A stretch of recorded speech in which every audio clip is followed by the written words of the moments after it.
네, 오늘은 레위기 9장의 두 번째 시간입니다. 레위기 9장은 어떤 내용이 담겨져 있냐면 아론이 대제사장으로 위임된 후 처음으로 드리는 제사의 모습을 나타내고 있습니다. 일주일간의 위임식을 지나고 이제 아론이 대제사장으로서 첫 번째 제사를 드리는 장면입니다.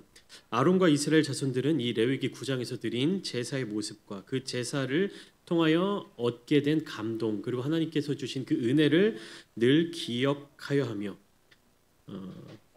항상 언제나 또 어디에서나 드리는 그들의 제사가 온전히 하나님 앞에 드려지는 이 첫 제사, 처음 제사와 동일하기를 기억하며 그렇게 예배를 드려야만 했습니다. 이제 이스라엘 자손들의 앞날에 준비되어 있는 예정, 그 길의 여정들은 무엇이었습니까? 광야를 40년 가까운 세월을 돌아야 하는 것이에요. 그 긴 세월을 광야 가운데 다니면서 어디를 가든지 그들이 하나님 앞에 제사를 드리는, 즉 하나님 앞에 예배를 드리는 그 모습이 어떠한 마음으로 드려져야 하는지, 어떠한 심정을 가지고 주님 앞에 나아가야 하는지를 오늘 이 본문 말씀을 통해서 기억할 수 있어야 하는 것입니다. 지난 시간에는 아론과 그 아들들이 자신들을 위하여 먼저 제사를 드린 그 장면을 함께 나누었습니다. 그리고 이제 이스라엘 공동체를 위한 네 가지 제사를 이어서 드리는 장면이 바로 오늘 본문 말씀입니다. 순서를 보면 먼저 죄를 대속하기 위하여 순념소를 속죄제로 드렸고 그리고 송아지와 어린 양을 번제로 드렸습니다. 이 공동체를 위한 의식은 곡물을 드리는 소제 그리고 수수와 순양을 화목제로 드리는 그 순서로 이어지고 있습니다. 이 순서를 기억하시고 네 가지 제사가 이 본문에서 드려지고 있다라는 것을 주목해 보시면 좋겠습니다. 아론이 주도하여서, 그러니까 아론이 대제사장으로서 이스라엘 자손들을 위한 첫 번째 제사를 드릴 때 속건제를 제외한 5가지 종류의 제사가 모두 등장하고 있죠. 첫 번째로 속죄제를 드렸고 그 다음에 번제를 드렸고 그리고 화목제와 소제로 이어지는 장면이 오늘 본문 속에 나타나고 있는 것입니다. 이 네 가지 제사의 특징이 가지고 있는 하나님의 백성으로서의 본질, 하나님의 백성으로서의 자세는 어떤 것으로 나타나고 있냐면 속죄제를 통해서 하나님께서 나의 죄를 사하여 주셨다는 사실을 기억하면서 우리 또한 용서할 수 있는 사람이 되어야 한다는 것입니다. 그리고 번제를 통해서 하나님께 헌신된 자임을 기억할 수 있는 것입니다. 그리고 화목제는 무엇을 나타내는 것입니까? 나 혼자 하나님 앞에 예배자로 살아가는 것이 아니라 함께 하는 이 하나님의 백성들, 우리 민족들, 나의 이웃들과의 교제를 나타내는 것이에요. 그리고 또 소제 제사를 통해서 하나님 앞에 봉사하는 것을 기억할 수 있는 것입니다. 그러니까 내가 용서받은 자임을 기억하며 또 이웃을 용서할 수 있어야 되는 것이고 하나님 앞에 온전한 헌신을 드릴 수 있어야 하며 나 혼자만 예배자로 나타나는 것이 아니라 이웃들과 함께 교제하며 봉사하는 이 모습을 이 제사의 장면들을 통하여서 우리는 깨달아 알 수 있게 되는 것입니다.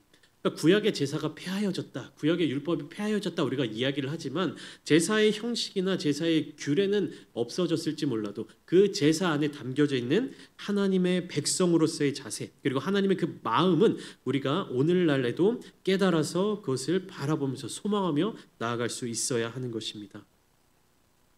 오늘 본문을 보시면 레위기 9장 3절부터 4절까지 하나님께서 명령하신 그 명령이 그대로 나타난다라는 사실을 알 수가 있습니다. 간단하게 9장 3절과 4절 말씀을 제가 읽어드리겠습니다. 이스라엘 자손에게 말하여 이르기를 너희는 속죄제를 위하여 순념소를 가져오고 또 번제를 위하여 1년 되고 흠없는 송아지와 어린 양을 가져오고 또 화목제를 위하여 여호와 앞에 드릴 수수와 순양을 가져오고 또 기름 섞은 소제물을 가져오라 하라. 오늘 여호와께서 너희에게 나타나실 것임이니라 하매. 그러니까 여호와께서 우리 가운데 나타나시게 될 것을 기대하면서 이스라엘 백성들이 준비해야 할 제물들을 하나님께서 모세를 통해서 말씀해 주고 계시는 것이에요. 그러니까 이스라엘 백성들은 이 제물들을 준비하면서 무엇을 기대하는 겁니까? 하나님께서 우리에게 나타나 주시는 것, 하나님께서 우리를 만나 주시는 것. 이 출애굽기와 레위기를 우리가 계속해서 이어서 나누고 있는데 이 하나님의 백성인 이스라엘 자손들이 가져야 될 핵심적인 자세는 무엇이냐? 우리가 출애굽기 말씀 그리고 레위기 말씀을 통해서 우리가 깨달아야 하는 것이 무엇이냐? 말씀하신 그대로 순종하는 것. 하나님께서 명령하신 그대로 이루어지는 것. 그래서 우리가 깨닫고 또 오늘날의 우리의 삶으로서 증명하고 나타내고 전해야 한다는 것입니다. 여러분, 이것이 굉장히 중요한 일이에요. 우리가 하나님의 말씀에 순종한다라고 하지만 어디까지 순종하느냐가 굉장히 우리의 기준으로 판단하게 될 때가 많이 있습니다. 하나님의 말씀을 지적으로 알고 하나님의 말씀을 배워서 듣고 아는데 하나님의 말씀에 순종해야 된다는 것에 있어서 그 순종의 기준을 나에게 두고 살아간다는 것입니다. 그러나 우리가 이 레위기의 말씀을 계속해서 나누면서 깨달아야 되는 것은 무엇입니까? 순종의 모습, 순종의 영역, 순종의 범위가 누구의 기준에 맞추어서? 하나님의 기준에 맞추어서 그렇게 이루어져 가야 한다라는 것입니다. 그러니까 레위기 9장 3절과 4절 말씀에 하나님께서 명령하신 그대로 아론이 어떻게 행하고 있는지를 오늘 말씀을 통해서도 발견할 수 있게 되는 것입니다. 15절 말씀 보실까요? 15절 그가 또 백성의 예물을 드리되 곧 백성을 위한 속죄제 염소를 가져다가 잡아 전과 같이 죄를 위하여 드리고 이렇게 오늘 본문 말씀이 시작되고 있습니다. 그가 또 백성의 예물을 드리되 그는 누굽니까? 아론이죠. 아론. 이 아론이 백성의 예물을 하나님께 드리게 되었습니다. 하나님께서는 제사장의 직분을 감당할 사람으로 누구를 세워주신 겁니까? 아론을 세워주셨습니다. 아론과 그의 아들들을 제사장으로 세워주셨습니다. 하나님께서는요 모세에게 제사장으로서 일하라고 모세를 세워주지 않으셨습니다. 하나님께서는 아론을 제사장으로 세워주셨어요. 그리고 아론과 그의 아들들을 제사장의 직분을 감당하게 하시고 그의 후손들로 계속해서 그 사명이 이어지도록 하나님을 예배하는 자로 하나님을 예배하는 그 책임을 감당하는 가문으로 세워주셨던 것입니다. 왜 그랬을까? 하나님은 왜 모세가 아니라 아론을 제사장으로 세워주셨을까? 오늘 본문을 통해서 묵상하게 된 것은 제사장은 엄청나게 특별한 사람이 아닙니다. 우리가 성경을 보면서 제사장이 하는 일들이 굉장히 많고 제사장이 감당해야 될 일, 특별히 대제사장의 역할이 굉장히 무겁게 다가오기 때문에 제사장은 특별한 사람이다라는 생각을 갖게 될 수 있습니다. 그러나 본질적으로 제사장은요, 뭐 엄청나게 특별한 사람이 아닙니다. 자, 모세와 아론이라는 두 사람의 인생을 객관적으로 한번 비교해 보면 좋겠습니다. 모세는 어떠한 삶을 살았습니까? 아론은 또 어떠한 삶을 살았습니까? 우리가 바라볼 때 객관적인 시선으로 바라볼 때 누가 더 특별한 삶을 산 것 같습니까? 모세와 아론 중에 좀 더 특별한 삶을 산 사람이 누구라고 생각되십니까? 모세죠, 모세. 왜 그렇습니까? 모세는 어떤 삶을 살았습니까? 예, 사실 모세와 아론은 친형제예요. 같은 부모 밑에서 태어난 형제입니다. 그렇지만 그들의 인생은 전혀 다른 모습으로 흘러왔습니다. 모세는 어떤 삶을 살았느냐? 애굽의 공주의 아들로 어린 시절과 그리고 청년 시절을 보냈습니다. 그러다가 나이 40세에 광야로 도망쳐서 80세까지 광야에서 살아가다가 그 80세가 되던 해 애굽 땅으로 돌아왔던 사람입니다. 반면 아론은 어떤 삶을 살았습니까? 모세보다 3년을 먼저 태어났기 때문에 바로가 새로 태어나는 남자아이를 다 죽여라라고 명령했던 그 유아 학살 사건에서도 살아남아 있던 그런 아이였습니다. 그리고 그의 인생은요 특별한 게 없었습니다. 83년의 인생 동안 어디에서 살았습니까? 애굽 땅에서. 애굽 땅에서 노예로서 살아왔던 사람입니다. 83년 동안. 그러니까 모세는요 같은 히브리인, 같은 히브리 민족이라는 혈통 외에는요 이스라엘 자손들과의 공통점이 거의 없었습니다. 그러나 아론은 어떻습니까? 그의 평생의 삶의 모습이 바로 이스라엘 자손들 중에 한 사람의 모습과 똑같았다라는 거예요. 아론은요 모세의 형이었기 때문에 대제사장에 위임된 것이 아니었습니다. 아론은 그 자신이 특별한 사람이었기에 대제사장으로서 세워질 수 있었던 것이 아니었습니다. 특별한 능력이 없는 평범한 노예 중에 한 사람이었던 아론. 그러나 하나님의 명령에 그대로 순종할 때 하나님께서 거룩하게 하시고 정결하게 하셔서 제사장으로 세워주시는 그 은혜를 경험하게 되는 것입니다. 그러니까 아론이 특별한 사람이기 때문에 대제사장의 자리에 올라간 것이 아니라는 것이죠. 하나님께서 세워주셨기 때문에 특별한 삶을 살아갈 수 있게 되는 것입니다. 여러분, 하나님께서는요 어떤 특별한 사람의 예배를 받아주시는 것이 아닙니다.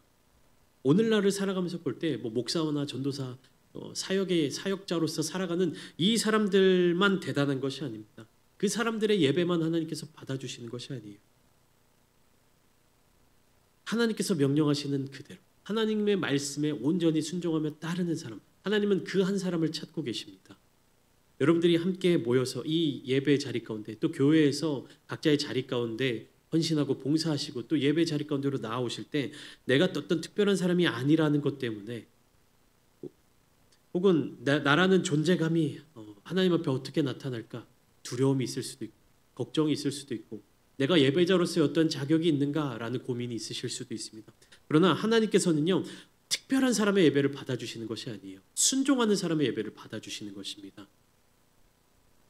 우리가 하나님의 명령에 순종하며 나아갈 때 하나님께서 그의 예배를 받아주시고 하나님께서 그를 귀히 사용하여 주신다라는 사실을 여러분들 믿으시기 바랍니다. 디모데후서 2장 20절부터 21절까지 말씀에 바울은 이렇게 이야기하고 있습니다. 큰 집에는 금그릇과 은그릇뿐 아니라 나무그릇과 질그릇도 있어 귀하게 쓰는 것도 있고 천하게 쓰는 것도 있나니 그러므로 누구든지 이런 것에서 자기를 깨끗하게 하면 귀히 쓰는 그릇이 되어 거룩하고 주인의 쓰심에 합당하며 모든 선한 일에 준비함이 되리라. 여러분, 어떤 그릇을 사용한다고 하십니까? 깨끗한 그릇을 사용한다고 하십니다. 내가 금그릇이 아닐 수도 있어요. 내가 은그릇이 아닐 수도 있습니다.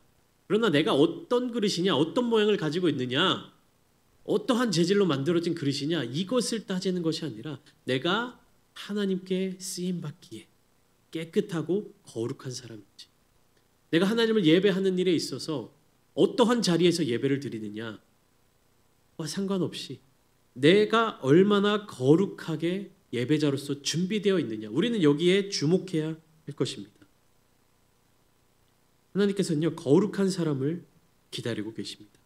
거룩한 사람, 깨끗한 사람을 바라보고 계시는 것이, 그러니까 하나님께 예배를 드리는 자, 하나님께 제사를 드리는 자는 가장 먼저 정결함과 이 성결함을 바라보고 내가 언제나 하나님 앞에 정결한 자인지, 하나님께서 나를 깨끗하게 해주실 그런 자인지, 내가 하나님 앞에 나아가는 데 있어서 거리낌이 없는지를 날마다 점검해야 하는 것입니다.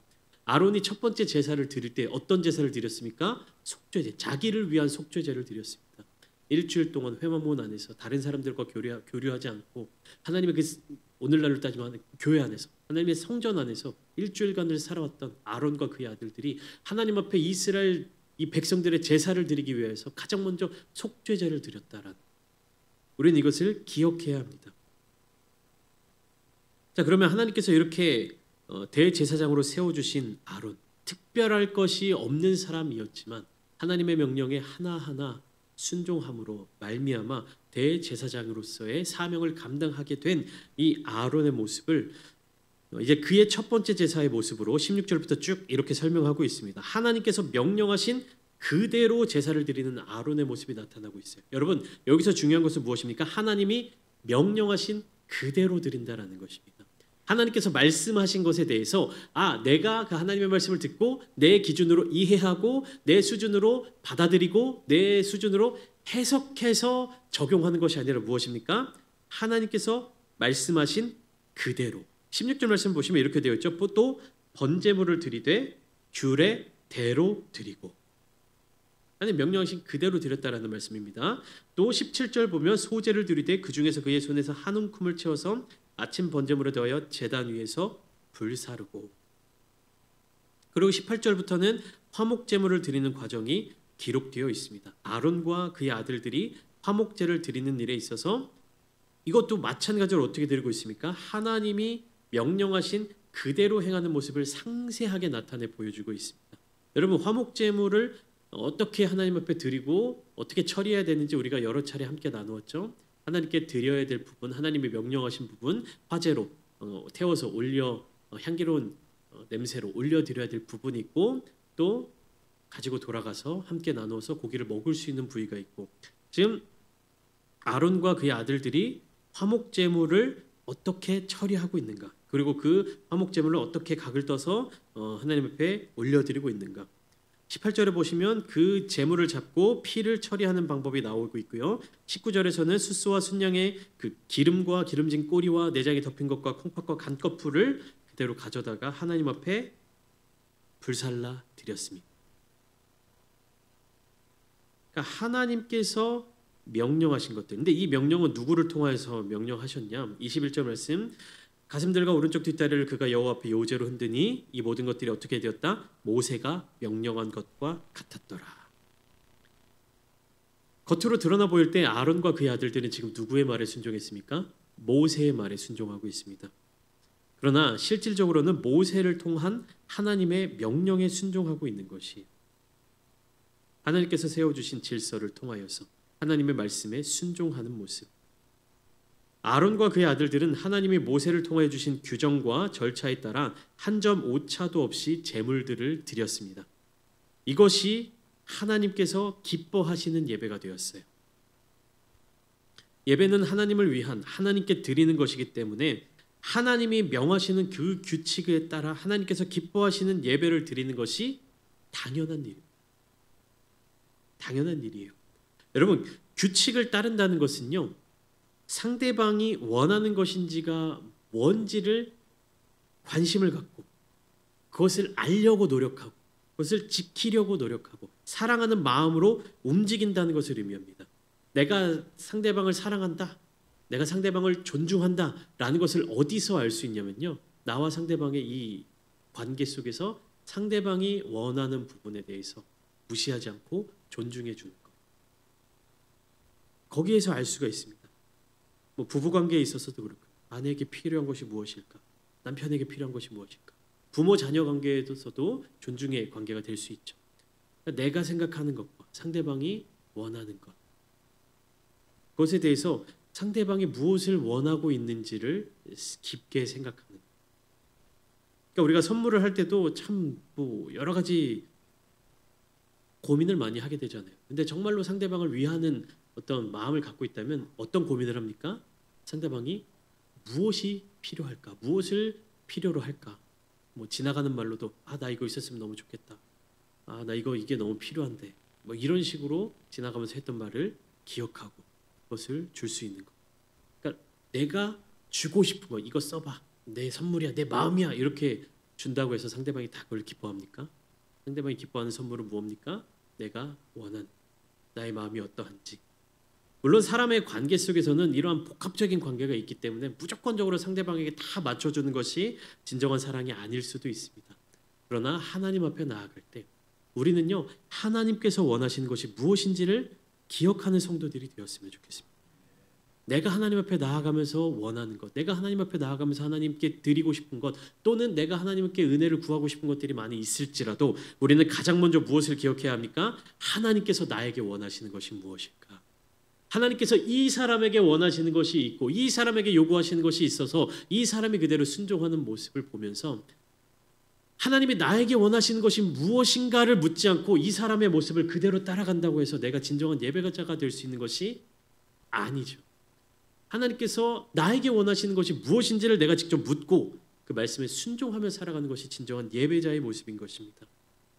아론은 여기에 있어서 대제사장으로서 거듭날 수 있었던 것이, 아론이 제사장의 위임식을 하기 전에 어떤 일이 있었습니까? 금송아지 사건이 있었죠. 하나님을 섬겨야 될 사람이 모세가 자리를 비웠을 때 어떻습니까? 하나님의 마음, 하나님의 뜻보다 누구의 뜻을 더 집중해서 봤습니까? 백성들의 뜻을 더 집중해서 보지 않았습니까?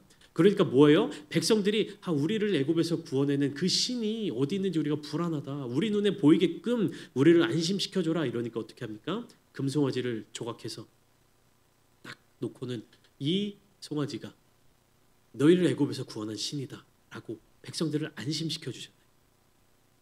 이것은 하나님께서 기뻐하시는 모습이 아니었습니다. 아무리 그 금송아지를 이것이 하나님을 나타내는 상징이다라고 말한다고 해서요, 아론이 하나님을 예배한 것이 아니라는 것입니다. 이 금송아지는 만들어진 그 순간부터 이미 우상이 된 것이. 그러나 하나님께서는 이런 아론을 다시금 정결하게 만드셔서 정말로 진정으로 하나님을 주목하여 바라보며 하나님의 말씀에 온전히 순종할 수 있는 예배자로 거듭나게 해주셨습니다. 22절부터 24절까지 말씀을 보면요, 굉장히 아름답고 중요한 본문이 나타나고 있습니다.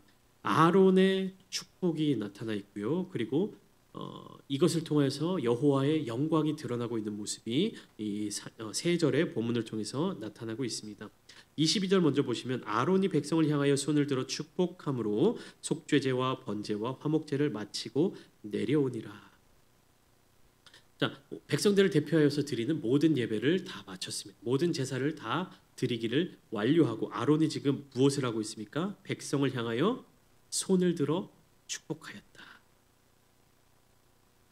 그러니까 무엇으로 속죄제와 번제와 화목제, 즉 모든 제사가 마무리되는 것입니까? 아론이 백성을 향하여 손을 들어 축복하는 것으로 예배가 끝나는 것입니다. 제사가 끝나는 것입니다. 이것은 무엇입니까? 오늘날 우리의 예배 가운데 예배 순서 중에 우리가 주일 오전 예배를 드릴 때 가장 마지막에 뭐가 있습니까? 예, 축도가 있죠.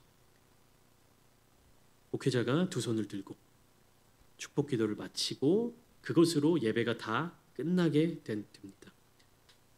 아론이 백성을 향하여 손을 들어 축복하였다라고 되어 있는데 또 이어서 23절에 보면 그렇게 손을 들어 백성들을 축복하고 내려왔는데 23절에 보면 또 아론이 모세와 함께 회막에 들어갔다가 나와서 다시 한번 백성에게 축복을 합니다.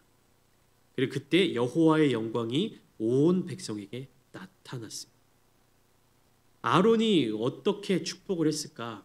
여기에 대한 내용은 민수기 6장에서 힌트가 나옵니다. 민수기 6장 24절부터 26절까지는 하나님께서 모세를 통해서 아론이 제사장들이 백성들을 어떻게 축복해라 라고 명령하시는 장면이 나오는데요. 민수기 6장 24절부터 26절까지 말씀 제가 읽어드리겠습니다. 여호와는 내게 복을 주시고 너를 지키시기를 원하며 여호와는 그의 얼굴을 내게 비추사 은혜 베푸시기를 원하며 여호와는 그 얼굴을 내게로 향하여 드사 평강 주시기를 원하노라 할지니라 하라. 하나님이 어떤 분이신지, 하나님이 어떻게 그들을 바라보고 계신지, 이것이 아론의 축복이 가지고 있는 메시지의 핵심입니다. 하나님께서 너에게 복을 주시고 하나님께서 너를 지켜주시며 하나님께서 은혜를 베풀어 주시고 하나님께서 바라봐 주시고 하나님께서 평강을 주시고 하나님으로 말미암아 이스라엘 자손들이 어떻게 되는 겁니까? 복을 얻게 된다라는 것이. 어디에서 복을 얻습니까? 지금 이스라엘 자손들이 있는 곳이 어디입니까? 광야예요. 무더운 사막입니다. 메마른 곳입니다. 그곳 가운데 어떻게 복을 얻고 어떻게 보호받고 어떻게 은혜를 받고 거기서 어떻게 평강을 누립니까? 하나님이 계시기 때문에. 바꾸어 말하면 내가 부유한 곳에 있을지라도 내가 샘이 넘치는 곳에 있다 할지라도 내가 풍성한 양식을 가지고 있다 할지라도 내가 세상적인 기준으로 엄청난 복을 얻은 것처럼 보인다 할지라도 하나님이 계시지 않으면 어떻다라는 겁니까? 복이 없는 사람이다라는 거예요. 제사장의 축복, 백성을 향한 이 제사장의 축복의 핵심이 바로 여기에 있는 것입니다. 하나님이 우리 가운데 함께 계시는 것, 하나님의 얼굴을 바라볼 수 있는 것, 하나님의 음성을 들을 수 있는 것, 하나님께서 주시는 평강을 누리게 되는 것, 이것이 하나님의 백성들이 얻게 되는 복이라는 것입니다. 여호와의 영광이 온 백성에게 나타났습니다. 아론이 두 손을 들고 축복하고 모세와 함께 회막 안에 들어갔다 나와서 축복할 때 하나님의 영광이 온 백성에게 나타났습니다. 그때 어떻습니까? 여호와의 영광을 경험한 백성들은 24절부터 소리 지르며 엎드렸습니다. 이 소리 지른다는 건 비명소리가 아니에요. 하나님을 향한 찬미입니다. 하나님을 향한 환호성입니다. 하나님을 향한 기쁨의 목소리입니다. 하나님을 만난 사람들, 하나님의 응답을 받은 사람들은 반드시 거기에 반응할 수밖에 없다는 것이에요. 우리가 그렇지 않습니까? 특별히 이제 젊은 친구들이나 청년들이나 청소년들 집회를 할 때 하나님을 사랑하는 자들, 하나님께 은혜 받는 자들, 하나님을 사모하는 자들 다 어떻게 하라는 거? 목소리 높여서 찬양하고 춤추며 예배하자라고 이렇게 이야기해요. 근데 꼭 그 간혹가다 한 명씩 그런 얘기를 합니다. 꼭 소리내서 찬양해야만 하나님을 사랑하는 겁니까? 꼭 목소리 높여서 기도해야만 하나님을 사랑하는 겁니까? 조용히 묵상하면서 기도할 수도 있고 잠잠하게 기도할 수도 있는데 꼭 하나님을 사랑하는 사람을 이렇게 소리 지르고 막 이렇게 찬양해야 되는 겁니까? 이렇게 묻는 친구들, 혹은 이제 성도님들 중에서도 그렇게 묻는 분들이 계세요. 그런데 내가 하고 싶어서 하는 게 아니에요. 하나님의 은혜를 맛보고 하나님의 복을 받은 사람들의 반응이 오늘 본문같이 이렇게 나타나는 것입니다. 하나님의 얼굴을 보게 되고 하나님의 영광을 누리게 되고 하나님의 기쁨, 하나님의 은혜, 하나님의 복이 나의 삶의 자리 가운데 임하게 되면요, 소리 지를 수밖에 없는 것입니다. 그러니까 우리는 이 소리 지를 때 하나님의 영광을 찬양해야 하는 것이고 하나님의 그 은혜를 찬송해야 하는 것이고 하나님께서 우리에게 주신 그 사랑에 감사해야 하는 것입니다. 우리는 소리 지를 수밖에 없는 그 은혜를 누리는 백성이라는 것입니다. 제사장의 축복, 그 메시지를 들은 성도들, 하나님의 마음을 알게 된 성도들, 하나님의 그 크신 사랑을 받은 존재들은요, 머물러 서 있을 수 없다는 것입니다. 가만히 잠잠히 있을 수 없다는 것입니다. 그들이 있는 곳이 광야일지라도 메마른 땅이라 할지라도 하나님을 온전히 바라볼 수 있는, 하나님의 말씀을 들을 수 있는 그곳, 하나님의 복이 임하는 그곳, 하나님의 영광을 바라볼 수 있는 그곳이 기쁨의 땅이며 감사의 땅인 줄 믿습니다. 우리의 상황과 여건이 달라지지 않는다 할지라도, 우리의 형편이 나아지지 않는다 할지라도 하나님께서 우리와 함께 계시는 그곳이 바로 기쁨의 땅이고 감사의 땅입니다. 여러분, 상황과 환경에서 눈을 들어 하나님을 바라보십시오. 하나님께서 우리의 상황과 환경을 넘어서서 역사하시는 분이십니다. 하나님께서 우리를 향한 그 사랑은요, 상황으로만 만들어 가시지 않는 분이세요. 그 상황을 넘어서서 상황이 변하지 않는다 할지라도 하나님의 사랑을 느낄 수 있는 자들은요, 하나님께 반응하기 마련입니다. 저는 이 아름다운 청대교회, 이곳이 하나님의 기쁨을 온전히 누리는 곳이기를 소망합니다. 하나님을 향한 감사가 넘쳐나는 곳이기를 소망합니다.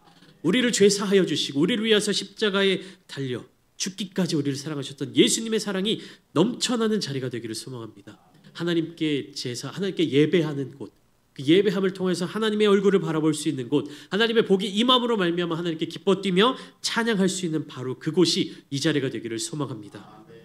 오늘 이 시간 함께 기도하실 때 하나님께 영광 돌리며 하나님께 감사하며 하나님의 그 복을 함께 나누는 우리 모두가 되게 하여 주시옵소서. 하나님의 말씀을 소망하며 우리가 머무는 이곳이 하나님께서 우리를 만나주시는 곳이며 하나님께 찬양과 감사를 올려드리는 거룩한 장소이며 우리의 삶을 통해서 하나님을 증거하며 나타낼 수 있는 거룩한 삶이 되게 하여 주시옵소서. 그렇게 소망하며 나아갈 때 하나님의 크신 은혜가 저와 여러분들의 삶의 자리 가운데 가득 넘치시기를 주님의 이름으로 축원합니다.